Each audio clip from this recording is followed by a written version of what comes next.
Hello everyone, my name is Anand Podda. So today I am going to discuss about unit number 4 design lecture number 33. So the contents that we are going to discuss in this video is structure design methodology with an example. So let's discuss what is structure design methodology. The basic principle behind the structure methodology is problem partitioning. So it partitions the system at a very top level into various subsystems. So this is the methodology that been used in the structure methodology. One for managing each major input, one for managing each major output, and one for each major transformation.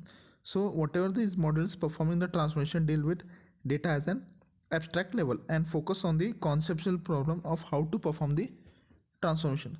So this partitioning or dividing is done because in many system data processing system a good part of system code deals with managing inputs and outputs.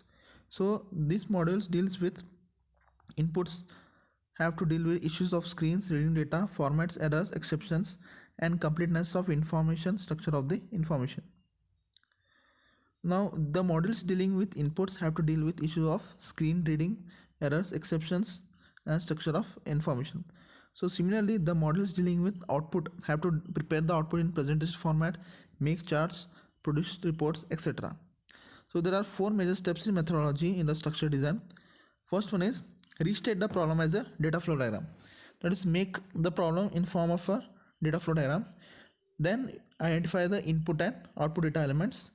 Then third one is first level factoring. After that, factoring of input, output, and transform branches. So let us see the four major steps. The first step is restate the problem as a data flow diagram. So the first step is to construct the data flow diagram for the problem. So DFD during design represents how data will flow in the system when it is built. So in this modeling, major transformations or functions in the software are decided, and the DFD shows the major transforms that the software will have and how data will flow through different transforms. So DFD for an ATM is as shown. So it is a DFD of an ATM systems. So there are two major streams of input data in the diagram, as you can see here. The first is the account number, okay, and the code. So this is one of the major input data streams, and the second one is the amount to be debited. Okay, so whatever the amount is to be debited, so that is one of the input data, and first one is the account number and the code. So these are the two inputs that will get. So the transform debit account has two outputs. Okay, so the transform debit account has two outputs. One is for recording the transaction, another is to update the account. So you can see here the debit account has two outputs. The one is used for recording transaction, another is to update the account. Identify the most abstract input and output data stream. So the input is first converted into a form on which the transformation can be applied with ease. So the main transformation models produce outputs that are to be converted into a physical output.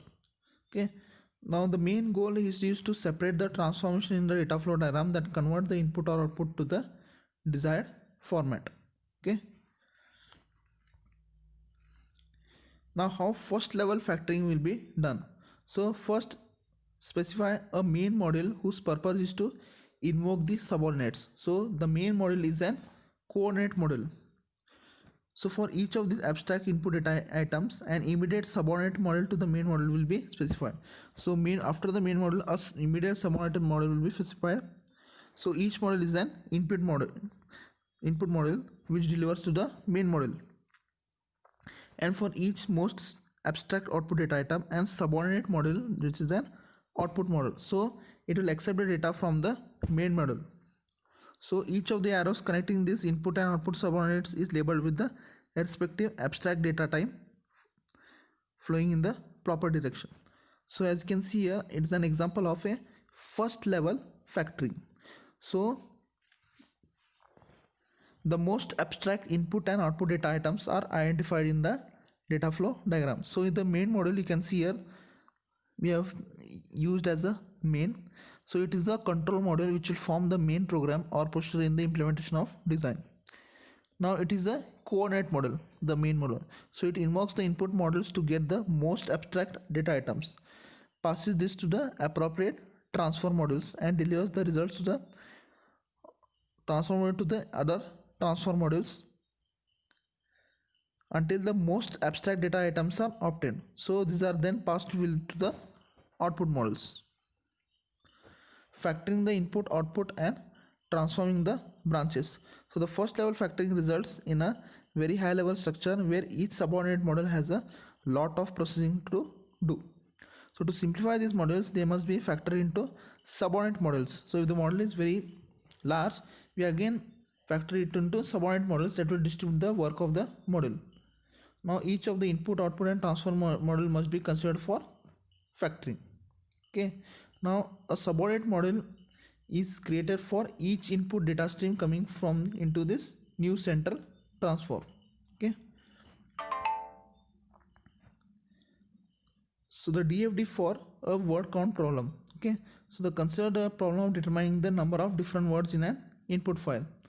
So it is a data flow diagram. So it has only one input file, and the desired file is a count of different words in the file. Okay. Then sort the list to transform the input into desired output. Form a list of all the words in the file.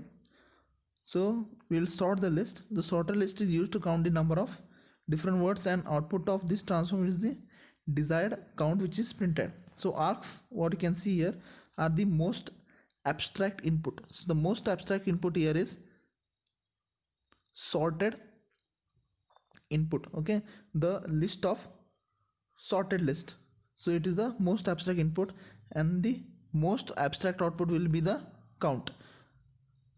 Even though the input is the word list, we again sort it by using some program, so that will become a most abstract input, not the input that we give so the input file is not here is the abstract input. So more abstract will be the sorted list, which will be hidden from the user.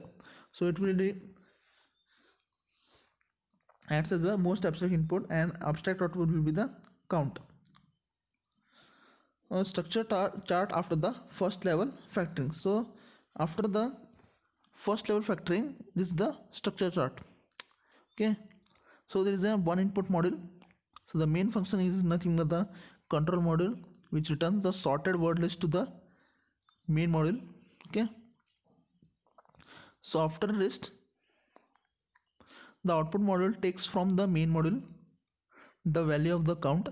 Then there is only one central transformation, and module is drawn from it. Okay. So when you get the sorted list,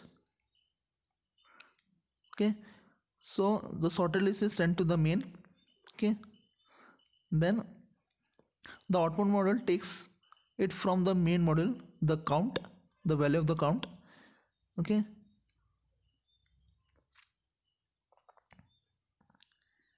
Now how the count will be calculated, you can see here.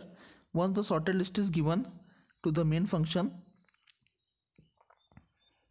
as you can see here, the count the number of different words. So count the number of different words, the count is given to the main function, and it is again returned with the main. Will get the sorted list, you will get the count. So how this works here is, first the sorted list will be sent to the main, then this sorted list is again sent to the count number of different words. So if you want to get the count as well as the count of number of different words, the sorted list will be sent, then it will send the count, and again the count will be sent to the output count. So the output model takes the main model, the value of the count, then there is only one central transformation, and a model is drawn from it. Now factoring the input model. So the transform producing the input returned by the model is treated as a central transformation. So you can see here, get the word list. So the input model can be factored further. Okay. So once you get the sorted list, there is a sort function. Okay. Get a word, add to the word list, and Now factoring the central transformation. Now in the central transformation is nothing but the count number of different words. So to determine the number of words, we have to get the word repeatedly. We need to determine if it is the same as the previous word and then count the word if it is different. So this is how it is. Central transformation is done, as you can see here. If it is those same words, it is again stored in same word.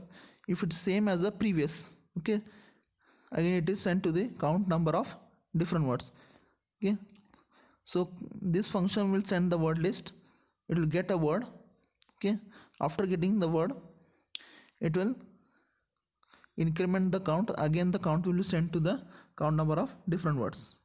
So in this video we have discussed about 4 steps in structured design methodology with the example of word count. Thank you.